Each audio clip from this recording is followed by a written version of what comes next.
Cheney agreed to communicate with Hutchinson through Farrah Griffin, right? So Cheney's like, I can't talk to you. That's insane. That's like a prosecutor talking to your defense client, which would be lunacy. They know he's got a lawyer. They're talking about his lawyer. They're saying, we want to do this with your lawyer present. They bring in, oh man, they're such scammers. I am happy to tip Liz off. Ugh, just breaks my heart. Like my heart's breaking for Stephanie. Text messages from Liz Cheney and Cassidy Hutchinson, aka Clavicle Girl, have now been revealed. We're going to go through them in detail because we've got them all assembled nicely for our perusal. And there's a bunch of them. Now, it's not just Liz Cheney and Cassidy Hutchinson, Clavicle Girl. It's also Alyssa Farah from The View. And she was the liaison between all these parties, between Clavicle Girl and between Liz, because Liz probably shouldn't have been talking to her. Okay, she was a witness in a criminal investigation, which is what Liz Cheney was essentially conducting in Congress, which was not her purview at all to be doing this, but she did. And Cassidy was a prime witness. So somebody else should have been talking to her, because we have a conflict now where Liz might be bringing in Cassidy to change her story to fit her fake propaganda narrative. So Alyssa was going to come in to facilitate the whole thing, and their text messages have now been released. Liz Cheney is included in here as well. They even had phone calls. We're going to come back to this. But where did these records come from? Why is this now popping off and hitting the news? Well, the Oversight Subcommittee has now released these, and the chairman of that subcommittee is Representative Barry Loudermilk, this gentleman you see here. He says, all right, guess what? We've obtained never-before-seen correspondence between the J6 Select Committee and Liz Cheney and Cassidy Hutchinson. Says in the months leading up to the Hutchinson explosive testimony, right? This was a big thing. Remember, she came out dressed in white. All the media was like,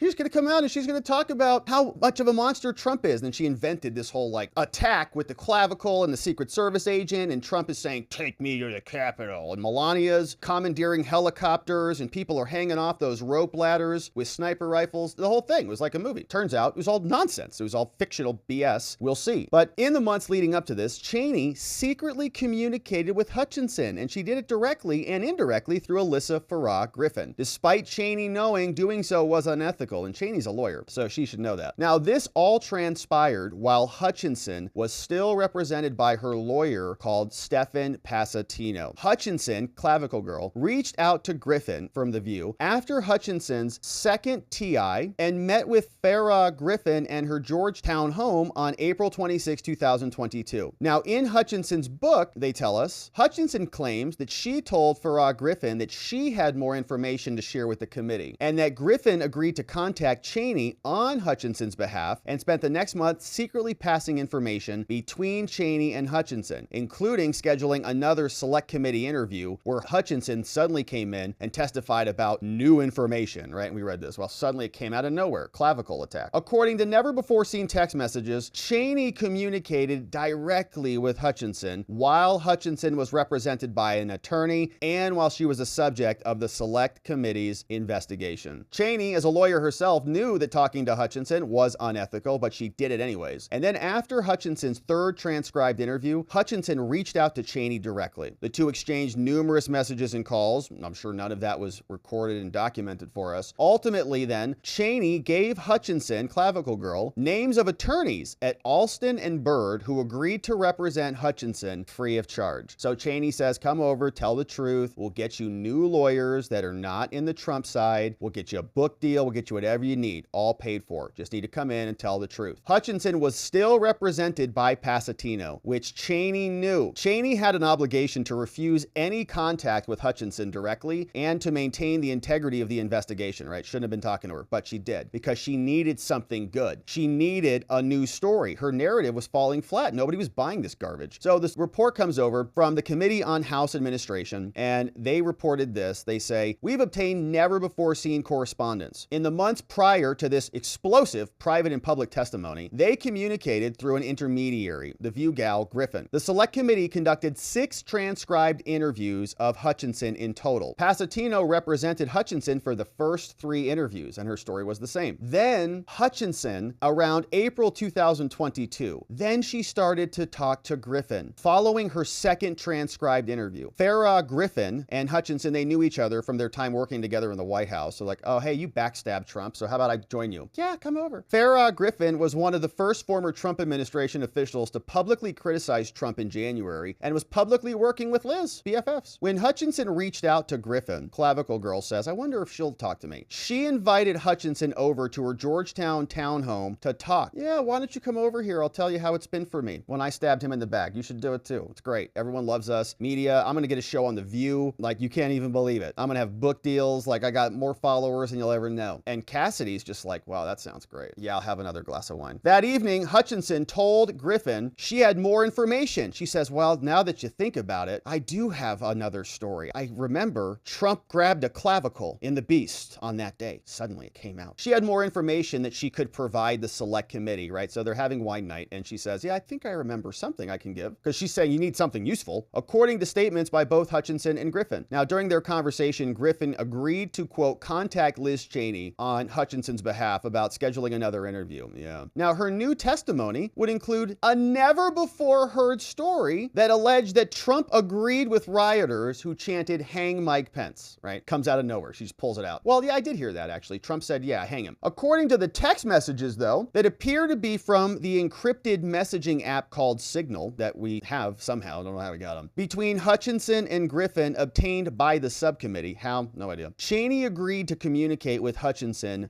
through Farrah Griffin, right? So Cheney's like, I can't talk to you. That's insane. That's like a prosecutor talking to your defense client, which would be lunacy. However, it appears that Cheney knew communicating with Hutchinson while Hutchinson had a lawyer and was a subject of the investigation without going through Hutchinson's attorney. She knew it would be unethical. That's why she was having Farrah do the dirty work. This is evident by Griffin's text to Hutchinson that Cheney's one concern was so long as you have counsel, she can't really ethically talk to you without him. Oh, so she even admitted it. So here is one of the text messages says. This is Clavicle Girl on the right. She sends a text message Thursday, April 28th. Hey, Alyssa, it's Clavicle Girl. Says, I know you're busy, but is there a chance you've touched base with anyone regarding what we talked about on Tuesday night? It's Thursday, so wine night was Tuesday night, and Wednesday goes by. She's thinking about it. She's like, gosh, I really need to know. Should I text her? Should I not text her? I'll just do it. Sends her a text. I know you're busy. Alyssa responds back, hey, yes. So I reached out to Liz Cheney. She agreed to keep our convo totally confidential. Okay, so your lawyer will never know. Liz said that she admires you and could tell that you wanted to do the right thing from your testimony. Her one concern was so long as you have counsel, she can't really ethically talk to you without him, right? Because you've got a lawyer. So she's not allowed to talk to you. But what she suggests is a follow-up with you, with your lawyer, that she and Dan George can lead. Probably can do without all the other members and without Tim. So maybe talk to your lawyer and then they can come and help. So Liz Cheney loves you. You're super good. You're really special. And she knows that you want to tell the truth. Ugh. Cassie's like, yeah, I do want to tell the truth and be like Alyssa. Does that help at all? Says Alyssa. Alyssa tells her, I can tell she really wants to work with you and is just trying to figure out the right way to do it because it's unethical and it shows a conflict. It shows that Liz Cheney is trying to rig the investigation by going after a key witness that she's going to present in the trial and manipulate her evidence when she's got a lawyer. So here's what Alyssa gets back from Cassidy. Clavicle Girl responds, says, I mean, do you think this is actually of interest to her at this point? Or is it moot? Like, have they moved beyond it? She's like desperate, right? Like, do I even have anything of value? They're like, yeah, you're going to make up whatever. Of course it's going to be valuable. Alyssa responds, oh, it's very much of interest. Okay, are you kidding me? Like, our whole scam is falling flat right now and we need something good. A clavicle attack is great. Yes. Trump said he wanted Mike Pence hung. Yes, that's great. What else you got? So Cheney just basically just wants to structure it in a way that you are comfortable and wants to make sure it's clear. If you speak to them again, it's them asking, not you. So you don't get in trouble. All right. And then that message goes bye-bye. So we don't know where the rest of that went, but that was that message that we just read. Now, for nearly a month, Griffin acted as an intermediary between Cheney and the select committee and Clavicle Girl. As an intermediary, Griffin helped coordinate Hutchinson's third transcribed interview. And guess who didn't come to that third interview? The lawyer, without his knowledge. Okay. These people are such scammers. They know he's got a lawyer. They're talking about his lawyer. They're saying, we want to do this with your lawyer present. They bring in, oh man, they're such scammers. Without her lawyer there. During the same time, Griffin and Hutchinson discussed the optics of Hutchinson leaking her new information to the press instead of providing it directly to the committee. Well, what if I just share this with the New York Times Times. Hutchinson and Griffin also colluded to create a false story about why Hutchinson needed to do a third transcribed interview for the committee to feed to Pasatino, the lawyer. Presumably this was done at Cheney's direction because it was Cheney herself who led the third transcribed interview of Hutchinson. Yeah, I'll take care of that one. Just make sure the lawyers aren't there, says Cheney. Cheney knew that Pasatino represented her leading up to and during the interview, and they interviewed her anyways without the lawyer and made up other stories. Oh no, you don't need to come. She's just going to come and answer a question about something. Okay. In her May 17th, 2021 transcribed interview, Hutchinson testifies to now a new, suddenly series of uncorroborated and unverified stories that conveniently fit Liz Cheney's narrative exactly, that Trump is dangerous and he's solely responsible for January 6th, right? Suddenly everything changed. And we saw her come out there. We were mocking her, I think, in real time. Despite already testifying to the select committee twice, Hutchinson never mentioned this new information, suddenly realized. Then, after her third transcribed interview, Hutchinson contacted Cheney directly. So they got cell phone numbers there, and now they're BFFs. While Hutchinson revealed the general timing of these conversations in her book, the extent and content of their communication was never previously disclosed. When Hutchinson texted Cheney, she was still represented by her lawyer, Pasatino. Cheney knew it, didn't care. Cheney and Hutchinson communicated directly for days without her lawyer's knowledge. Subsequently, Cheney then provided Hutchinson with new attorneys. Said, get rid of your old lawyer, okay? He's not letting you lie. But these other people will take really good care of you. They're from Alston and Byrd, pro bono. You don't even have to pay for them. Just switch lawyers and you'll be on our team. So here is now the text message to Liz Cheney. And so the messages with Alyssa were April 28th. So we fast forward, we're now in June. A couple months go by. To Liz Cheney from Cassidy Hutchinson, Clavicle Girl. Hi, Liz. This is Cassidy Hutchinson. I'm sorry for reaching out this way, but I was hoping to have a private conversation with you, parentheses, soon, if you are willing, period. Liz says, I would be happy to. Let me know what time works for you. That was easy. Liz Cheney's like, what? Heck yeah. What's up? So Clavicle Girl says, hey, Liz, I'm free all day for a call or in person, whichever you prefer. I really, really appreciate this. What is she so desperate over? What's going on? Is this a money problem? Is this a lawyer problem? What's up? I really, really appreciate. Why? What do you need? Why do you appreciate this? Okay, Liz Cheney should be appreciating you. What is so urgent here? So guess what? Liz Cheney calls her 12:13. She sends a text message at 11:59. Hey, call me whenever. Liz Cheney calls Clavicle Girl, doesn't answer it. Derp. Maybe she was making up other stories at the time. Busy talking to Alyssa about what they can make up. But anyways, misses the call. Liz Cheney then texts her back and says, hey, give me a call when good for you at 12:14. Clavicle says back, is now okay at 12:30? She says, sorry, can we aim for 1? Says Liz. Clavicle says, that works. I'm sorry I missed you. Then at 1:03, Clavicle says, please call when you have a moment. I'm worried to initiate the call in case you're tied up with something, like trying to rig the country. Liz says at 1:14, okay, we'll call shortly. Sorry, got stuck on another call, probably with her father, Dick. Then they send a message, and Clavicle sends a message from her lawyer to Liz? Ugh, Clavicle screenshots her lawyer and sends it to the enemy, Liz Cheney. Unbelievable. Clients sometimes, man, I tell you what, nothing you can do. What can you do? Stefan Pasatino, he's like fighting for his client. She like takes a screenshot, sends it to Liz Cheney. He's like, all right, I quit this whole thing. So she says he sent her the message. So Clavicle's lawyer sends Clavicle a message. With the DOJ refusing to hold Mark and Scavino in contempt, and with the committee talking about you to the press again, I don't see why we do anything more with them, right? He's telling her, we're done, all right? They're threatening you. He says there is a small element of risk by refusing to cooperate, but I think it's the best move for you. Do you agree, Clavicle? Okay, these people are not holding Mark. They're not holding Scavino in contempt. They're threatening you guys. They're coming after you. There's a small element of risk. They might try to, but what do you think? Do you agree? Lawyer, text message to client. Cassidy, Clavicle, responds and says, did they reach out about a live hearing? I don't want to gamble with being held in contempt, Stefan. I'm sorry, but I just don't think I can do it. Have they reached out about a live hearing? They have not. So he says, so right, he's a lawyer. So okay, that's fine. We'll do your wishes. If you want to go and testify or comply or whatever, right? I guess the next messages would be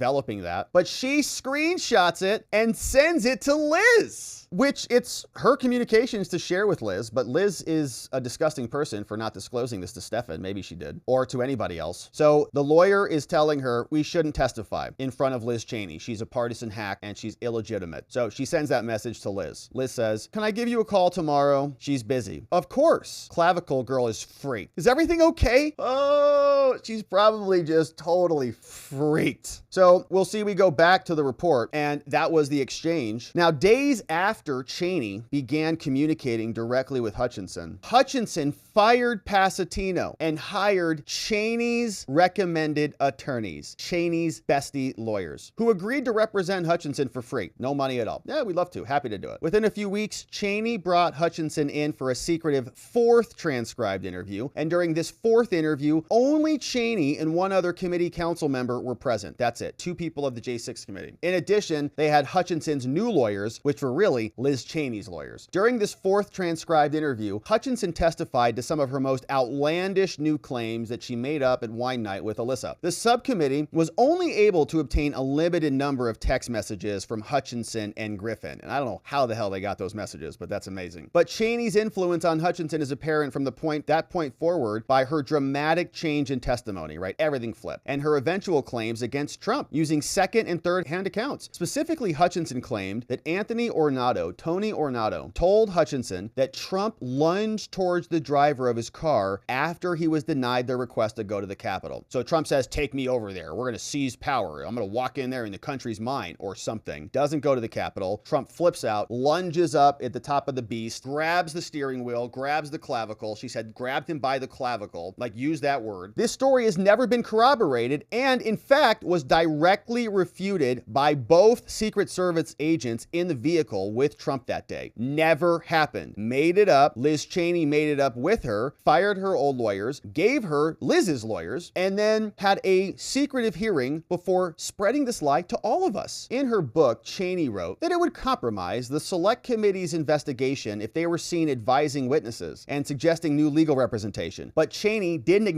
failed to say that in her own book that she herself gave Hutchinson new lawyers who would represent Hutchinson for free. Now, Hutchinson told a conflicting account of Cheney's role. In her book, she wrote that Cheney herself advised Hutchinson to change attorneys and even provided a list of recommended attorneys. Here's what Cheney wrote in her stupid book. She said, not long after this third interview, Cassidy contacted me directly. She told me that she was inclined to represent herself going forward. And I was very sympathetic to her situation, said Liz, but I did not want our committee to be advising her on what she should do next. Yeah, right. You had multiple phone calls with her. I told Cassidy that she could consult another lawyer and seek his or her independent advice on how best to move forward. Every witness deserves an attorney who represent their interest exclusively, just like Stefan did. Ultimately, Cassidy decided to retain 2 new lawyers, both with prior experience in the DOJ. Those were Liz's lawyers. One had been appointed a few years earlier by Trump to oversee the Justice Department. The other had served at Justice during Bush. They represented Cassidy pro bono without charging her anything. Why would that be? Because they're just good people. However, Hutchinson told a conflicting account of Cheney's role. In her book, Hutchinson said that Cheney herself advised Hutchinson, Cassidy clavicle girl, to change the attorneys and even gave her a list of recommended people. Right? There it is. In Cassidy's book, she said, well, I asked if she or any other members of the committee staff might know an attorney who would be willing to put me on a payment plan because lawyers are expensive. Liz said that she would follow up. Let me check. I'll speak with a few colleagues about this. Now, the next day, she called me and provided me with contact information for multiple attorneys at various firms, which is good practice. You should recommend 3 people, let's say, for recommending somebody so it doesn't look like it's a quid pro quo type of thing. And I thanked her and I promised that I would figure out a way to do the right thing, regardless of the outcome of the search for new lawyers. I could not find the words to tell her that the committee was giving me one of the greatest gifts I could have received, which was hope. Now, after Hutchinson switched attorneys because Cheney suggested it, the Select Committee needed to ensure her credibility as a witness and explain why she changed her testimony. And so to do this, they had to smear Pasatino. They manufactured a story that Pasatino gave Hutchinson bad advice, like instructing her to withhold information, to misrepresent her testimony, and even that Pasatino, the lawyer, implied that he would help Hutchinson with employment in return for her favorable testimony, right? So now this lawyer's the bad guy. Now, contrary to this, the subcommittee obtained messages between Griffin and Hutchinson where Hutchinson even admits that Pasatino was acting in her best interest and that she agreed with his counsel. The subcommittee has also reviewed relevant documents revealing that both bar complaints filed against Pasatino in D.C. and Georgia were dismissed. The bar looked at it and said, this guy's great. Instead of Cheney facing scrutiny for her unethical communications with Hutchinson, Cheney used the weight of the select committee to pressure the D.C. bar to investigate her star witness's lawyer. Cheney is as rotten as the rest of them who use their government positions to go after people's licenses. They're sick, just like Stephen Richer in Arizona. This was all to make Hutchinson seem credible while destroying the credibility of anybody who dissented. And so they had to attack the lawyer because they're sick. Now, here was more of the texts. So now we are back in May, and Alyssa sent this to Clavicle. Alyssa says, okay, that was something Liz's direction. That was at Liz's direction. How do you feel about just doing it with your lawyer, Stefan, but answering more questions? You can handle yourself, and he's just there as a figurehead, okay? So now Alyssa is telling Clavicle, just get rid of your lawyer, okay? He's just a figurehead. You don't need him. And Clavicle responds and says, okay, and basically give an ultimatum of A, we'll come back, but we need assurance that she won't be called in live, which I don't think they'll give. So Clavicle girl doesn't want to testify live, it sounds like. Or if you won't give assurance, reissue a subpoena, says his lawyer. He's not against me complying. He's actually sort of willing to do it because he thinks it builds my credibility as a witness if I go in and testify. But he wants just enough from the committee to balance out the public backlash from the lawsuit and to frame me as super compliant and respectful of congressional subpoenas. So it sounds like a good strategy, right? He's saying, hey,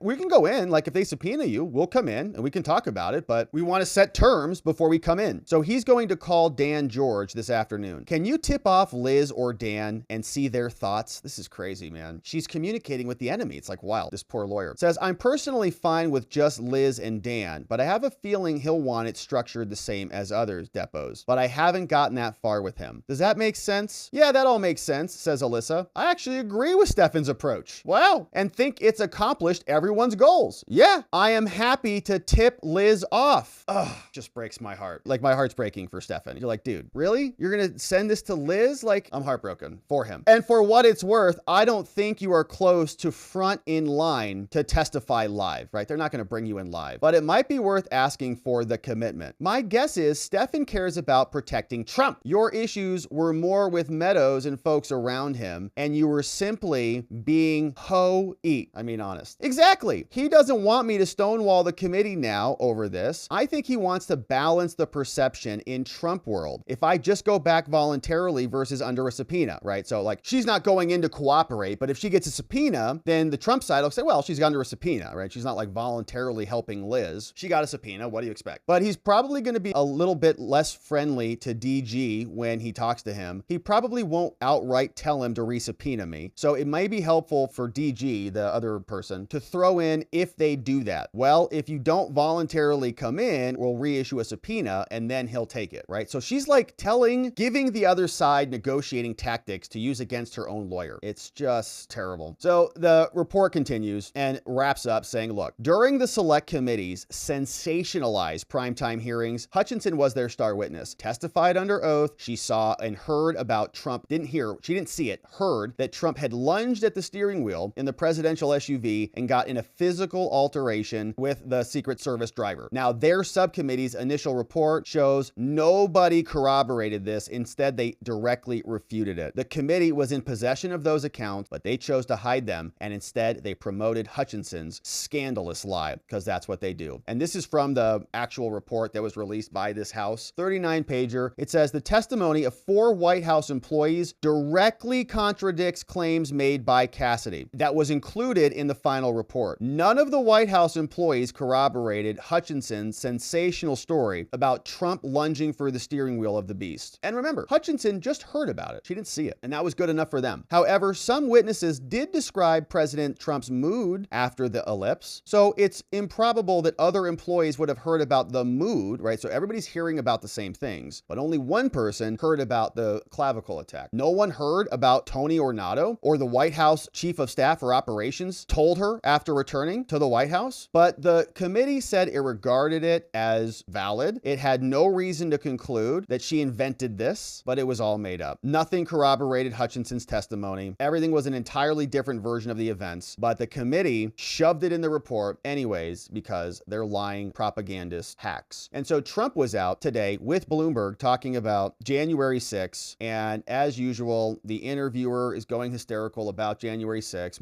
insurrection nonstop. And listen to the crowd. They are laughing at him. They're mocking them because they're tired of this insurrection fake narrative. It's not reality. It didn't happen the way they say it happened. It was a riot. They got back that same night and voted Joe, an illegitimate person, into the presidency. And we all sat there and watched it. Only 3 weeks to go to the election. Will you commit now to respecting and encouraging a peaceful transfer of power? Well, you had a peaceful transfer of power. You had a peaceful transfer of power compared with Venezuela, but it was by far the worst transfer of power for a long time. Thank you. I appreciate that because this is what they like to do. The question, President Trump, is would you respect the decision? When I found out about this interview, I did a little check. He's a man that has not been a big Trump fan over the years. So I had a choice. Do I do this interview or not? I'm glad I did it. But do I do this interview or do I disappoint a lot of people? Because I know a lot of people in the audience. But his view is very different than mine. Let me just say. I'm asking you a question, President. We had a term, peacefully and patriotically. These were people. If you think an election is crooked, and I do, 100%. It was. If you think the day it comes when you can't protest, you take a look at the Democrats. They protested 2016. They're still protesting it. Nobody talks about them. But if we protest, we want to have honest elections. They protest everything. Hillary's still crying about it. The Russians in 2016. They were crying when George Bush won. Stacey Abrams cried about when she lost. It's constant. So the Republicans complain about the CIA rigging it, the FBI censoring us, all the rules being changed on the back of COVID, and many other problems. And suddenly it's an insurrection, even though there's video montages of Hillary Clinton whining about it for 20 minutes that Russians stole the election from her. So President Trump out there getting into it with Bloomberg, and you heard the crowd there. The crowd at the opening saying, no, we did have a peaceful transfer of power. Trump left January 20th. Biden came in, and then they charged him with crimes for taking his own documents out of the White House because they're maniacs. It was perfectly peaceful. And it was like Venezuela? No. You know what's like Venezuela? The Democratic Party prosecuting him 4 times in 4 different locations on rigged charges to try to take him out. It's Democrats like Jenna Griswold from Colorado trying to throw him off the ballot. That is like Venezuela. Trump is trying to restore actual justice in America again. And we're excited that he's going to win and do it.